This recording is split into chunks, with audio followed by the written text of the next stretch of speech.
there guys, Colin here. Today I want to talk about Danelectro and especially some of the pedals that they do. Danelectro, as I'm quite proud to tell us, were formed in 1947, and ever since then they've been producing some inexpensive and interesting guitars and effects. Their guitar construction is maybe not what you'd expect. They do a lot of plywood and foam and plastic parts for bodies. Now that may be completely at odds with your I need Toadwood's epic Les Paul sustain sort of attitude, but they were very interesting for what they did. These weren't ultimate sustain rock guitars. These were used for sort of surf guitars, sort of that surf movement back in the 50s, not in the 60s, and that's what they were good at. They had lipstick pickups, single coils, and they were just really twangy and really quite pleasant for that. Of course, Danelectro have also done a few different types of pedals in the past, and I've got a couple of them here. I've got the T-Bone Distortion and I've got the Fab Chorus, and they claim to be very vintage and raw sounding, so let's get into those. So this is the Danelectro T-Bone Distortion. It's won the Guitar Player Errors Just Pick Award at some point in time. There's stickers all over the box and the pedal itself to let me know that. So just ripping out the box here, this is the pedal. So it's small plastic casing. Most of the Danelectro stuff's plastic casings.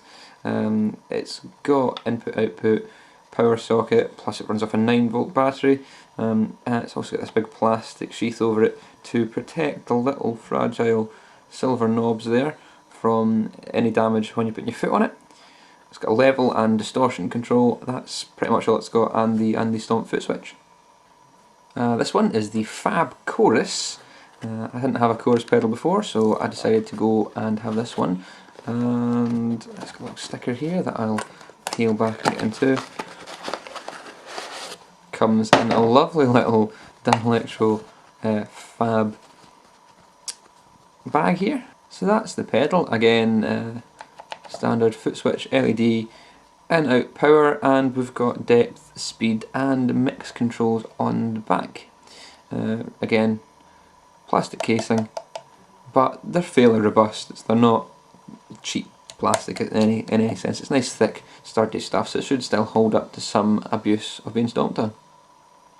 So here I am going with the shite paw through the two Danelectros and into the Hacker Gondolier. So our clean sound.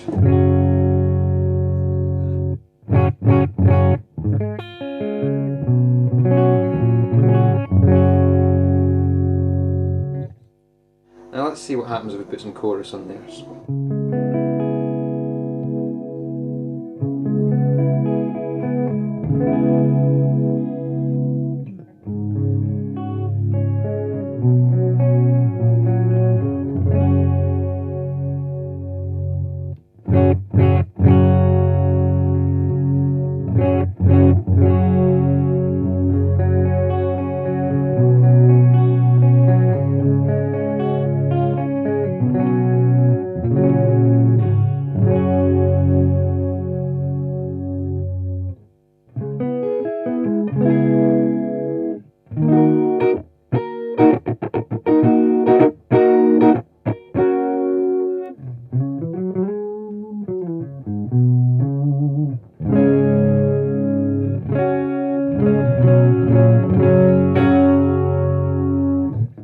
So that's what I'd call the sort of fat setting on the chorus, that just sort of fattens up your clean signal.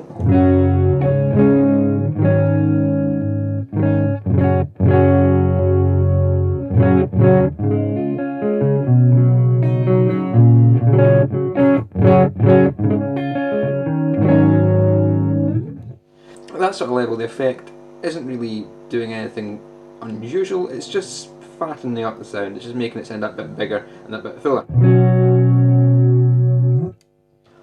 If you increase the speed of the effect, then you start getting some stranger sounds. Start to swirl a bit.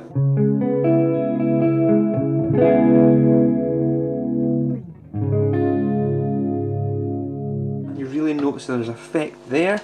If you turn it up even further, so that's almost maxed out.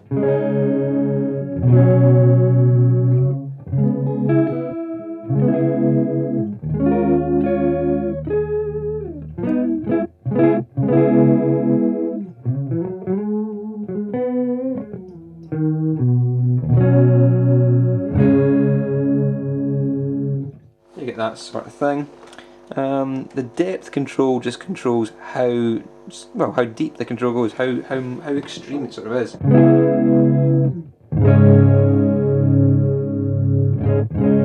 So if I put the depth control up to max, turn the speed back down, we'll see what we can hear.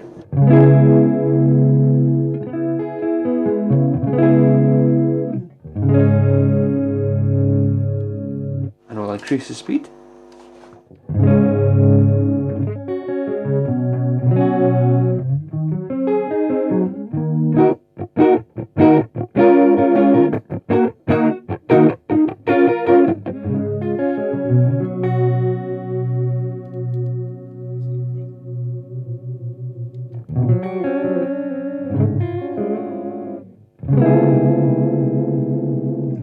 And that's with the speed and the depth sort of maxed out, so you really get a sound that's very dissonant as the depth is putting the modulation out of key with itself so quickly it just sounds like a detuned guitar.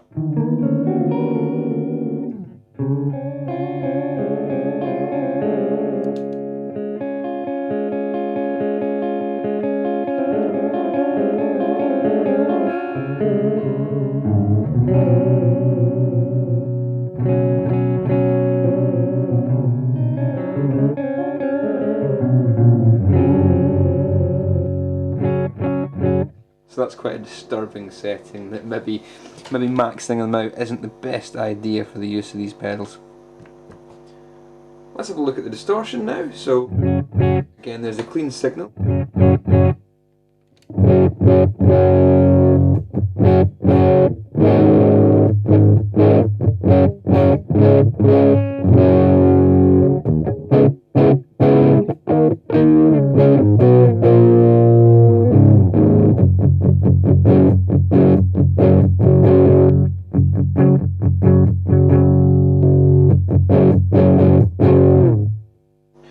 So try increasing the distortion now.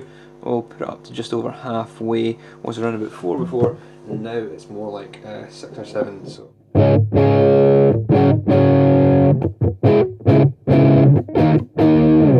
And now we're really starting to see where this pedal shines.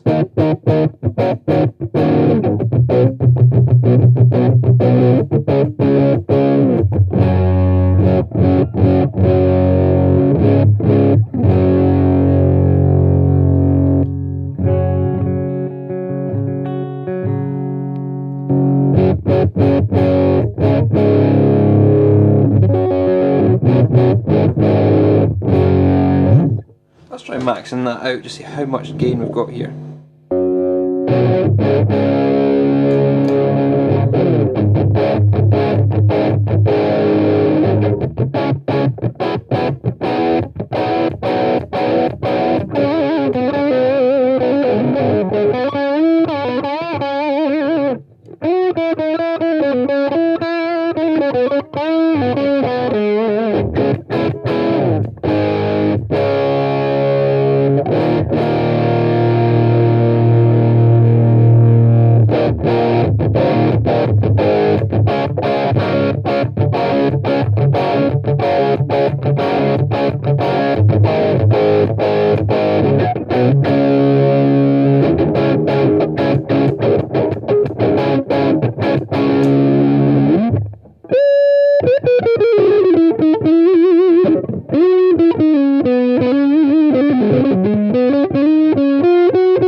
Let's try adding a bit of chorus onto that distortion.